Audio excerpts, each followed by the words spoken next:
Ruler School is brought to you by Odyssey Games, where you can go to pre-order upcoming Force of Will sets, ccgprime.com for singles and supplies, cardodoko.com for those rulers in the international market looking for product, as well as our guest lecturer members Vite Ramen and Full Grammar Alchemist. Class is in session. Hey there guys, welcome back to another deck profile with yours truly, Paul Reisman. Today we are taking a look at the second version of Helen. This is the villain form of Helen. She is going to be coming out of the outer world or somewhere and sucking up all the powers of the witches and wizards around her to become kind of Omega Witch. Very Agatha Harkness in a way, right? So let's get into what she does on her front side, and we'll kind of get into her play style as well. So this is kind of a Megazord style ruler. She wants to enhance all of her powers in order to become this giant J ruler with a lot of implications for not being able to get rid of her, having additional abilities. She's just going to have a lot of utility on her flip side. So on both sides, players cannot move cards from the removed area to another zone as a cost. So this means solarization does not work. Stolen magic means that she will be blanking all of the different witch or wizard entities that are in different zones. Keep in mind that cards revealed outside the game are in a different area, not a different zone. So those will not be blank, but everything else will be. So that's incredibly relevant for certain decks. If your opponent decides to flip a Lucy, for instance, I don't know how they got there, first of all, because we have a Godsart that kills Lucy before she even gets a chance to flip. But in general, those rulers are not going to have any abilities, so that's incredibly relevant. Her main gimmick, though, is that she's still an exploration ruler. She's still searching for different cards, specifically treasures in her deck, and removing them. The difference this time is, instead of putting cards on the bottom of the deck and just leaving them there, she's going to suck up one of those cards that gets put on the bottom of the deck before you shuffle. This is relevant because sometimes you are just going to whiff an exploration ability, meaning that you can put a card on the bottom of your deck in any order that you do not want to have in the game anymore.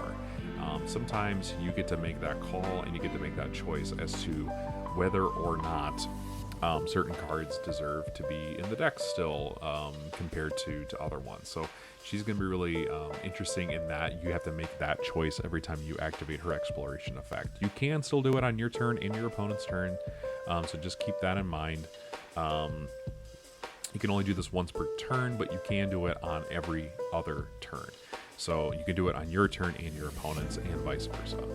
The Godsart is really interesting too, because you can target a ruler. If it happens to be a witch or wizard ruler, you can put an astral counter on it.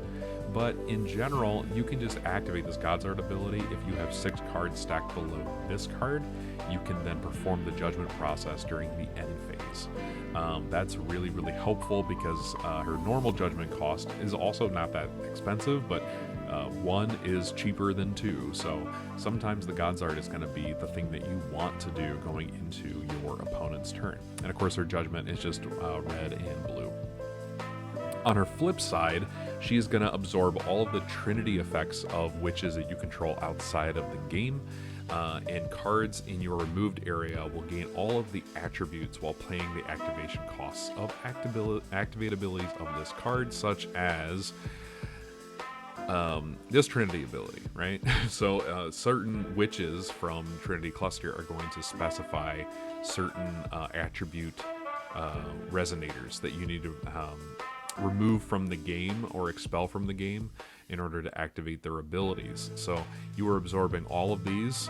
These are the witches that went with Helen into the Sacred Ruins and never came back. Well, they're all ghosts now, and it's because Helen absorbed all of their Trinity abilities. And so that's what this is referring to. Once you flip Helen, you are able to then utilize all of the cards that were removed via exploration. And so all of those treasures are now accessible to you once you flip. And of course, on enter, make all other Witch J rulers or Wizard J rulers astral. That doesn't target, so if they can stop the enter effect, you can preserve your witches. Otherwise, they are very, very, very gone. And they are removed from the board entirely. Not a problem anymore. So we are playing exploration, so there are some benefits that we get from playing the second Helen compared to something like Lehen. Helen 1 is not really something that we've seen a lot of play. She was more of a fun ruler, math.deck, as a lot of people would call her. So we're mostly comparing her to her other exploration counterpart, which is Lehen. Lehen does not get access to Kiki, but this ruler does, which is one of the reasons I think this ruler is worth at least glancing at. You're getting access to Kiki to dig deeper into the deck, find other treasures, to fix your hand, things like that. Kiki is just the quintessential treasure card that you want to be playing if you're playing any sort of treasure-based strategy. So really, really helpful for that, that she does get access to Kiki. We're also playing Wise Dragon because I want, in my decks for Force of Will, I tend to like having additional axes of play in case there are different kinds of situations that come up. Sometimes flipping Helen and having a really big J ruler who can't be killed is not actually that helpful, believe it or not. So what do? We look at the rest of the kit and we try and figure out what we can do with that.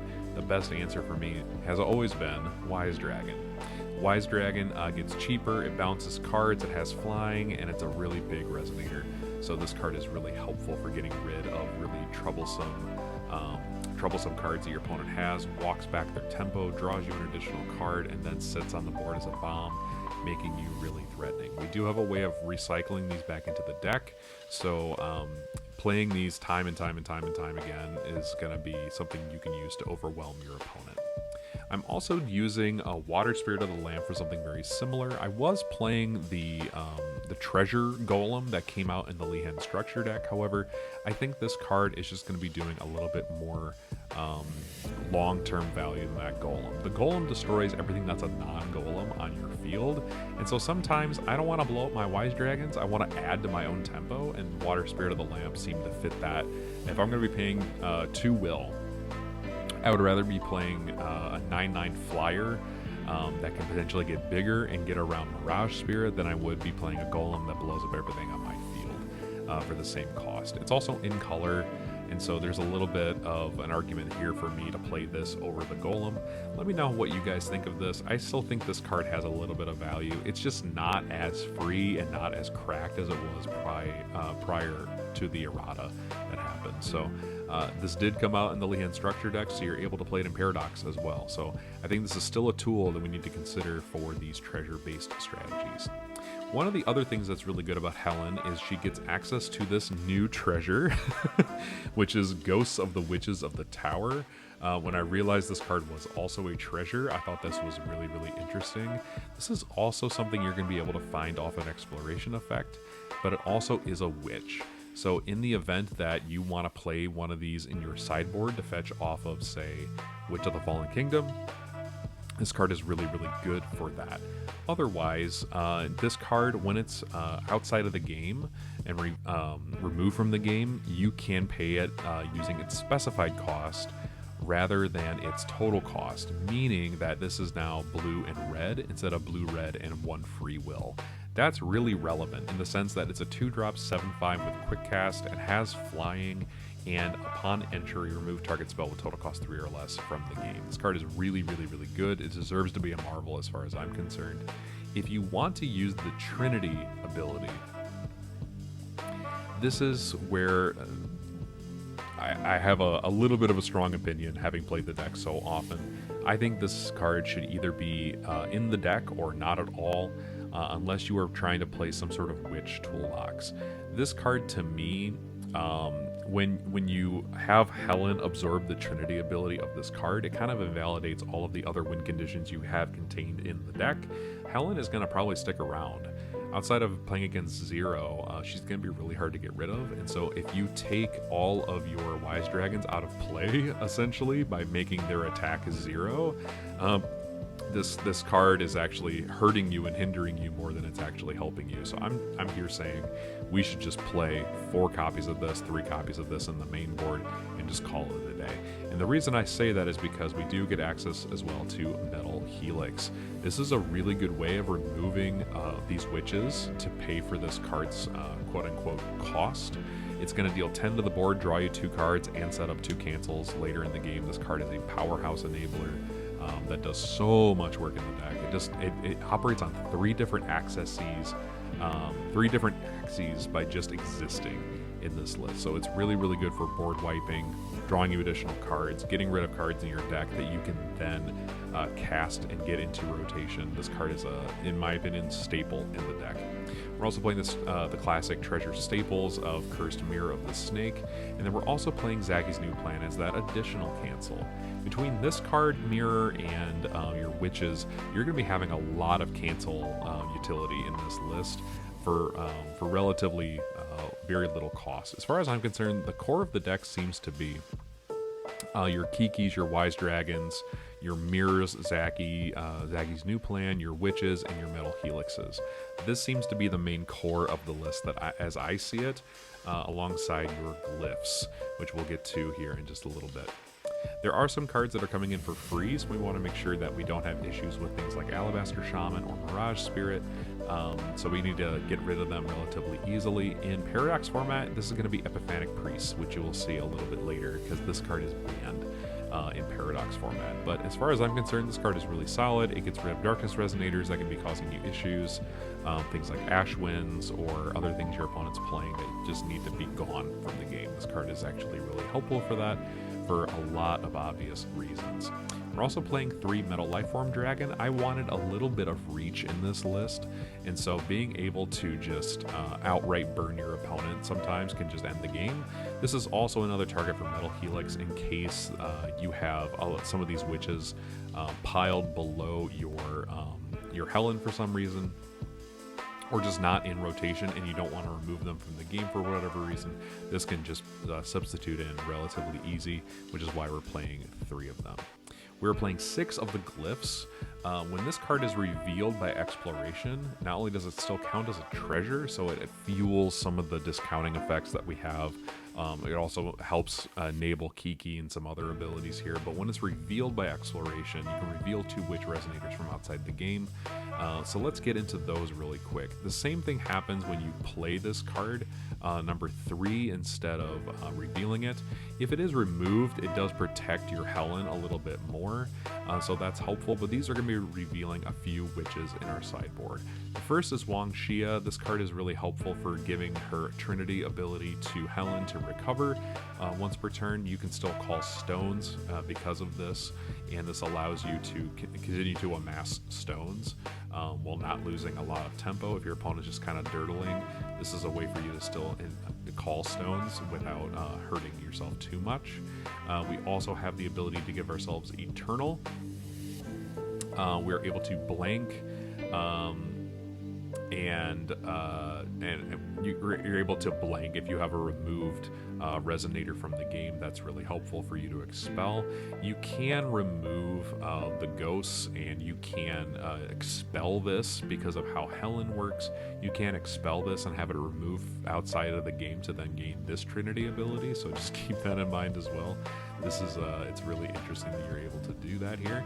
And this is your other cancel access, right? You can stop, target a non-magic stone, non-J resonator entity, and just expel it from the game. Or if you're looking at a non-chance spell with total cost 2 or less, you can tap to expel 3 cards stacked below to just expel that card from the chase. This is kind of something that, I mean, it's here for added utility, but it's not something that I'm personally going to be using very often. It's just there for if you really need it as a last case scenario. We're also, of course, in the sideboard playing a few Witch of the Fallen Kingdoms for games 2 and 3. This gives you access to Pumpkin Witch, but also gives you access to Otsune's, the new Otsune's Witch, which can be fetched off of Witch of the Fallen Kingdom. This was going to blank all of your non-Aradia resonators, and it's going to make them lose all non-enter keyword abilities, which is really relevant if you're trying to get rid of things like Barrier or Eternal. It doesn't hit your J ruler, so she's going to be able to keep all of those abilities that she gets from Trinity. She's going to be able to keep Eternal, which is really helpful for her. This is just a way for you to get around some of the peskier things. That's our Witch package in the sideboard. We're also playing one Witch of Glowing Crystals to stop burn damage. So in games 2 or 3, and when we board in Witch of the Fallen Kingdom, we're able to just go to 5 stones and then just prevent burn damage as necessary. Moving on into some of the enabling and removal cards that are generic support, we have Ivory Tower. I think this card actually deserves a really strong look at by folks who like Lehen decks as well, because this card can come out for free and it doubles up your activate abilities of which J/ruler you control, such as an exploration effect from rulers like Helen or even Lehen. This card is really good at enabling that. This is really all it's in the deck for. If you don't need it, it gets stacked below Helen, which is really helpful. Otherwise, it's going to be allowing you to explore more quickly, double up all of your abilities, and so this just turns the clock up a whole, basically just doubles the speed of the ruler. We're also playing 2 Insatiable Desire for Knowledge. We're doing this because you can just play it for free if revealed by an exploration effect, but you can also pump a which J/resonators you control by +2/+2 for each card stacked below it until end of the turn. So in this way, you're pumping up, you're probably going to be looking at 6 different cards below Helen. Insatiable Desire for Knowledge is then going to pump her up by at least +12/+12. If you do it before recovery, you're able to tap for +12 and then tap again for another +12 for a total of 24. So this card can actually be really helpful for you just ending games.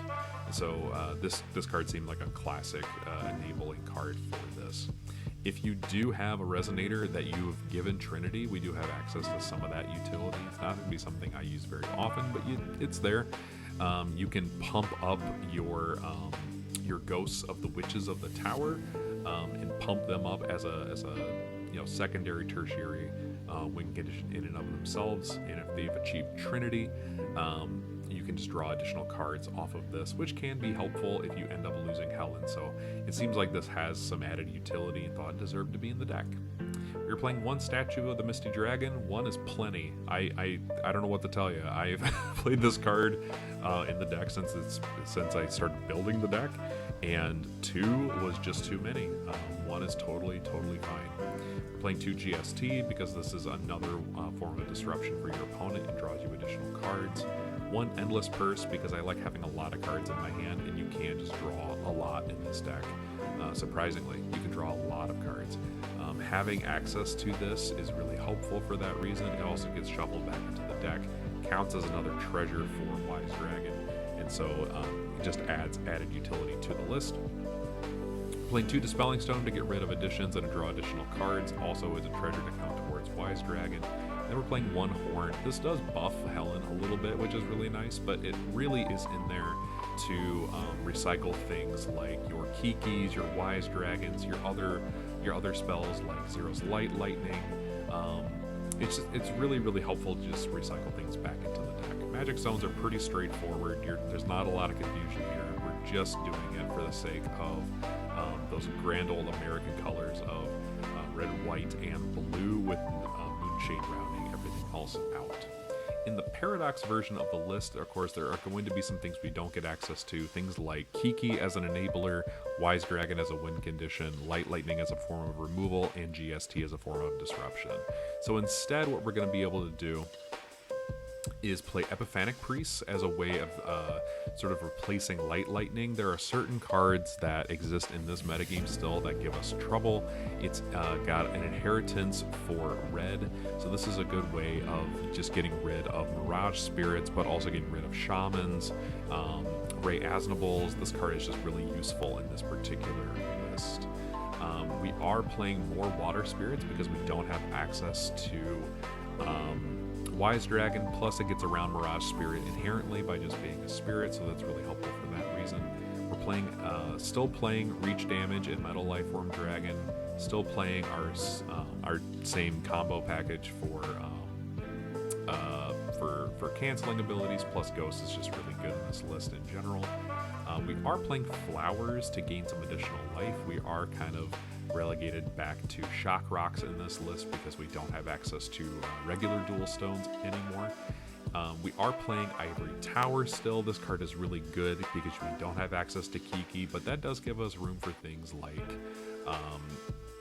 an additional win con in Sphinx. This card is a little bit safer in Paradox right now because Light Lightning doesn't exist anymore, so they can't just get rid of this card with it having barrier.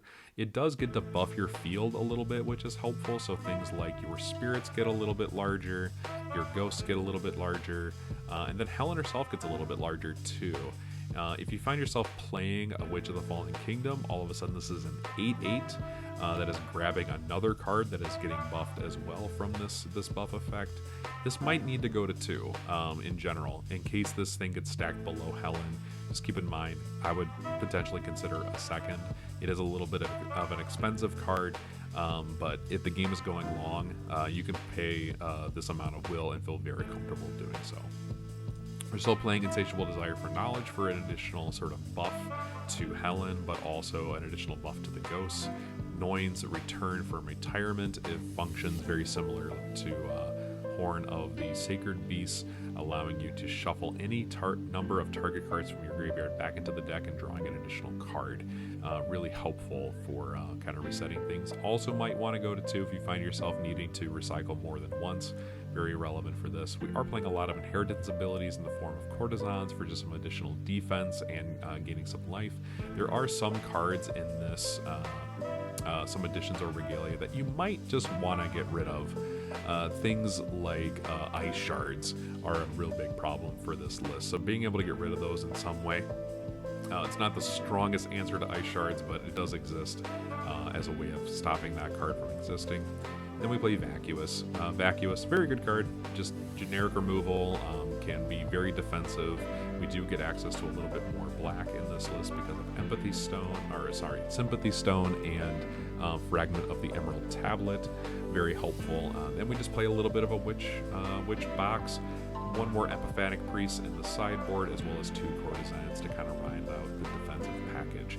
Let me know what you guys think of Helen. I actually think this ruler has a lot more going for her than I think we initially maybe considered. She's got access to some really interesting tools. She's different from Lihin in that she herself wants to flip as compared to Lihin, but there are a lot of really interesting ways in which some of the support cards that we saw for the first Helen ruler are being repurposed here and are working on a completely different level than they were before. So let me know what you guys think down in the comment section down below. What changes would you make to this deck? Are you looking forward to picking up this ruler? Just let me know what you guys think down in the comment section down below. If you like this video, hit like, hit subscribe, ring that bell. And until next time, guys, this has been Paul saying class is dismissed. See ya.